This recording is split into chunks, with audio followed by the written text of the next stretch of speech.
normalizing shocks. Back to key findings, we can ask ourselves these 3 questions, which are indicative of distributive shocks. These are called distributive because there's no problem with blood volume in the body and a big problem with distribution of blood in the body. So hypotension doesn't occur due to low cardiac output like the other types of shock we talked about. Instead, hypotension is caused by a drastic decrease in systemic vascular resistance due to vasodilation. This can be from sepsis, spinal cord injuries, or allergic response. Main difference with distributive shocks is that decrease in systemic vascular resistance due to vasodilation.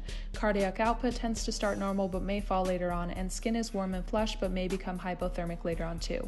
We treat septic shock with antibiotics first, neurogenic by immobilizing the spine, and anaphylactic we monitor airway stabilization. For all of these, we give some sort of vasopressors and IV fluids to help improve that cardiac output. And that's it.